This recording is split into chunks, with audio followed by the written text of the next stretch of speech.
Hey everybody, welcome to the channel. Thank you guys for stopping by and checking out this video and checking out the channel.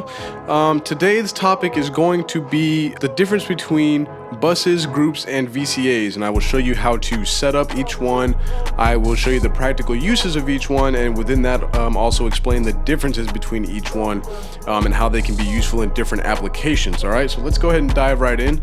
You'll see on my screen right now I have got a song pulled up, and this is actually a instrumental to a track that me and a couple of friends have been working on the past few days, so this is relatively new.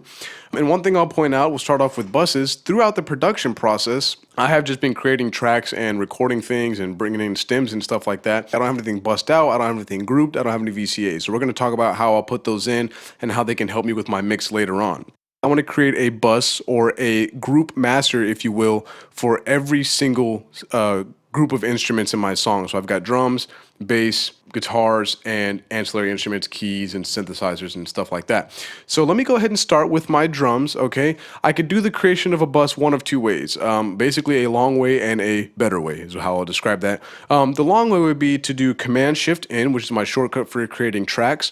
I would make it stereo. I could choose aux input because auxiliaries are what will be our buses. I could create that. And then I could go here and I could choose an internal bus that exists like bus 7 and 8.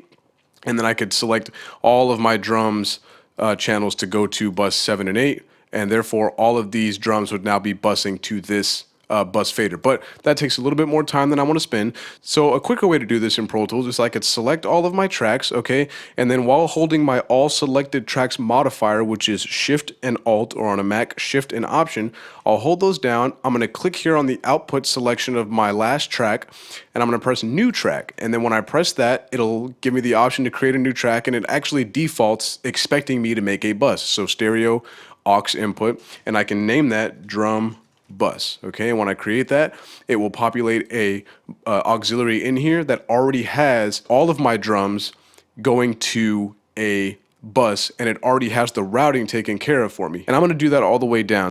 Sweet. Then I'm going to go through and I'm going to solo safe all of my buses.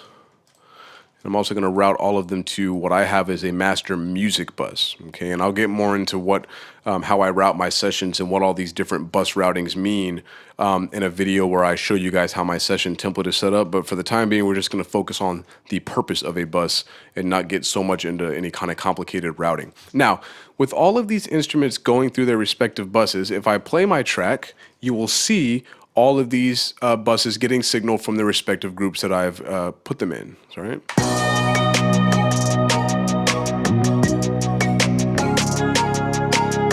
So that's how you create a bus, and we can see them on my screen here. They're also great for organization because I can see separation between all of my groups of instruments. So as I scroll, it's quite easy for me to navigate my session.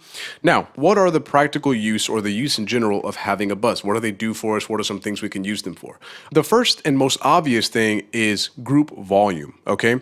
So all of my drums are going through this drum bus, okay? So very simply, while playing my track, I could turn down that group and I should lose my drum sound, right?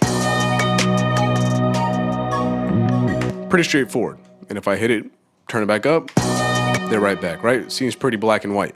Why would that even be useful? Well, the first obvious thing is, oh, I like the balance of my drums, but they're just a little bit too loud in the mix, so I can come to my drum bus and bring it down a few dB, okay? Saves me from having to go and turn down every single fader a couple of dB just to achieve a overall lower drum sound, or any other instrument needed to come down or get higher, okay? Another big thing that buses are used for is overall processing, okay? So one thing that you will hear a lot of as you start getting into mixing and stuff is maybe we put a drum bus compressor, right? So how would I do that? Well, I don't want to have to put a compressor on every single insert, the same one of all these drum tracks, to get an overall drum group compressor. It wouldn't even work the way it's supposed to because each individual instrument would trigger its own compressor. No, I want the group of drums to trigger a compressor because of the way that that's going to create a sound that I like, okay? So the way I'm able to do that is by grouping all of these drums to a bus, or sending all these drums to a bus, and then applying a overall processing blocker plugin, which in this case I would use some arbitrary plugin or compressor. And now we can hear that my drums got super compressed, okay? And that is me adding an overall compressor just to that drum group. I could add an overall EQ to that drum group. I could add an overall reverb. I can add an overall anything, okay? Another thing too is I can add overall sends. I could send all of my drums channels, not individually, but as a group to, let's say, a reverb, okay? So now if I want reverb on my drum group as opposed to an individual drum channel, I create a send there, and as I play,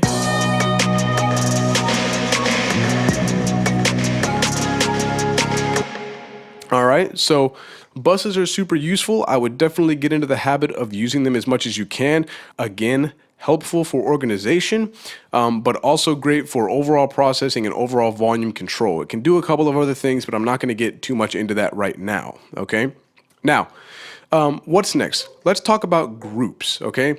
How are groups different from buses? Well, a bus does not directly affect these tracks in any way, okay? Now, a group, on the other hand, does affect the way that these tracks work together. Now, we have the choice of choosing if the group affects the edit window, the mix window, or both windows, and I will show you how you would set that up while you're creating it. So to create a group, it's very straightforward. The key command for a PC control and for Mac is command. It's controller command G. Okay, so I'm going to hit control G while selecting all of the tracks I want in my group. Okay, and you'll notice it shows up. It shows me that here are some available tracks that I can put in that group, and then here are the tracks that I currently have selected that will be in that group. Okay, and obviously I want to keep my everything organized, so I'm going to call this drum, not bus, I'm sorry, drum group. Okay, now here it says what type of group is it? Is it an edit group, a mix group, or a mix and edit group?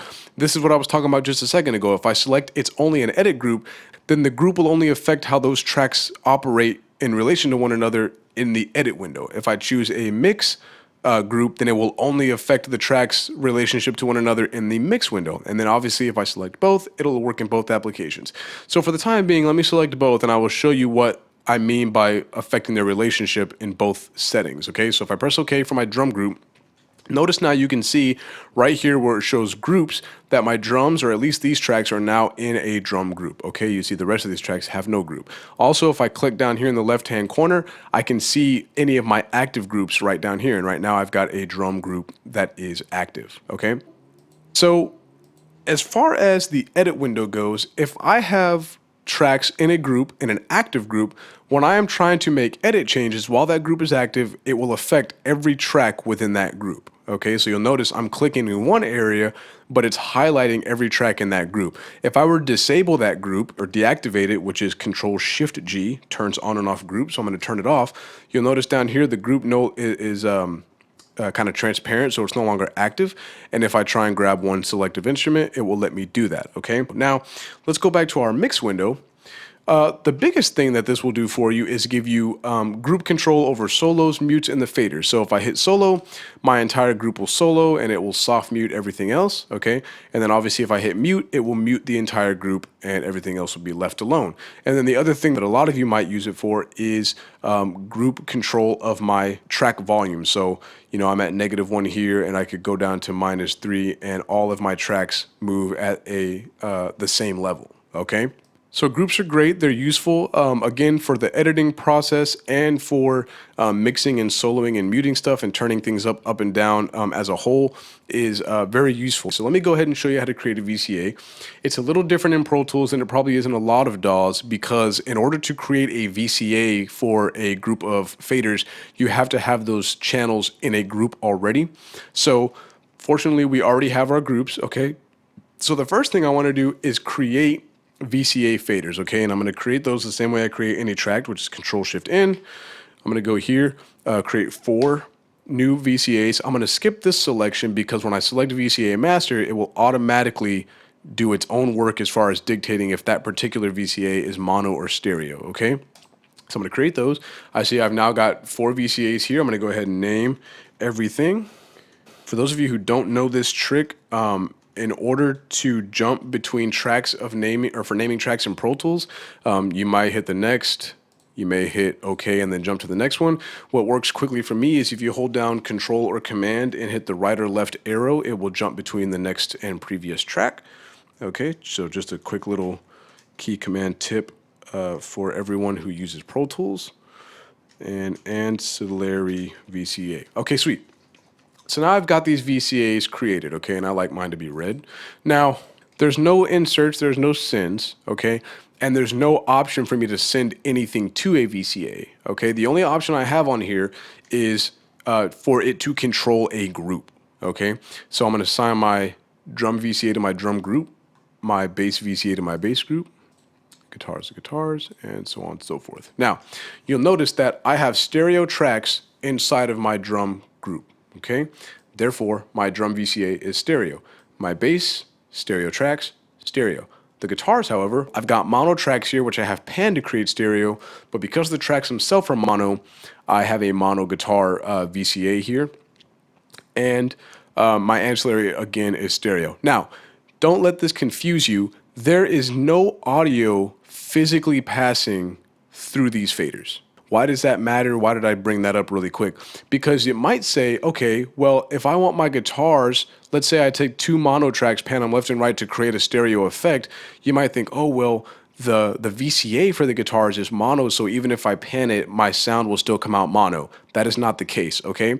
It is only mono because the individual tracks that it controls are mono. Okay, but the audio never passes through that VCA. It still just goes out of our bus and over to our music bus and then through our speakers and so on and so forth. Okay, so now that I've got the VCA selected, I've got them assigned. Okay, what are some ways that these will work? How can I use these? Well, first, let me just drag the drum one over. Okay, and you know what? I'll actually drag all of them over so we can see them in relation to our drum kit. So, the first thing I'll point out, notice how let me make these inactive because whenever you make a VCA, the mix window option for groups becomes obsolete. It won't let you use it anymore, okay? And I'll explain why in a moment. So if I've got my VCAs, not technically, let's just assume they're not set up yet, and I've got the drums in a group, obviously, again, my solo will hard solo every single track within that group, okay? Now, bringing my VCAs back in, notice how if I solo my drum VCA, it doesn't actually solo any of the tracks in that group. What is it doing? It's soft muting every other track in the session that I don't want to hear, okay?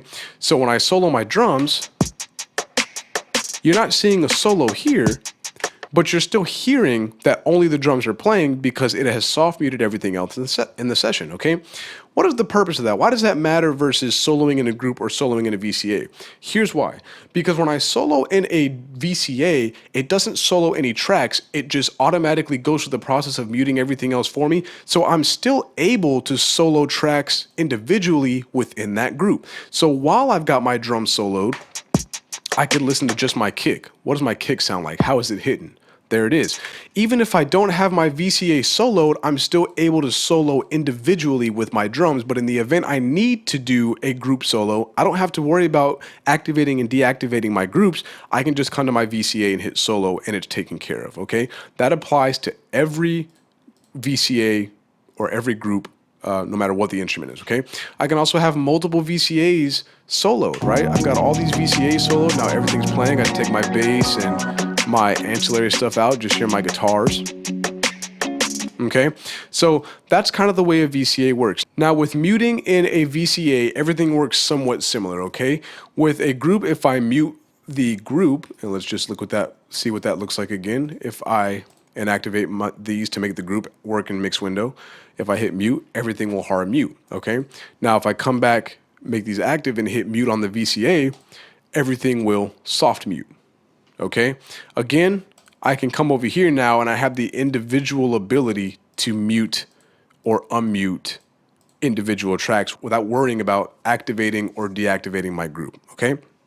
Now, as far as fader control goes, a VCA will control these faders relative to one another the same way a group will, okay? So again, if I want to turn down all of these faders the same amount, right, then I can come here to my drum VCA and I can bring it down. And you'll notice every fader in that group is being controlled individually by this fader. Okay, why is that different from the group control of the fader? Because now what I'm able to do is I can still come over here and make an individual balance adjustment without having to deactivate my group in order to not move every fader. I hope that makes sense. I can come in here and make a balance adjustment, and then if I just need to move everything, I come to this fader. Okay? So those are the three things I wanted to discuss. The reason I group those in together is that a lot of times I hear people describing to use them interchangeably, and they definitely do different things and have different purposes in a session. So I wanted to make sure that everybody had an idea as to what they did. Now, again, I use all three, right? So I'll still have my bus for every set of instruments, 1 for organization, 2 for any master processing or master volume, okay? My groups I will still use, and again, once I use VCAs, the mix part of the group becomes obsolete. So at that point, the groups are just applying to the edit window, okay? And then again, once I put the VCAs in, then the mix window groups don't apply anymore, but that's what I have my VCAs for and how they operate, okay?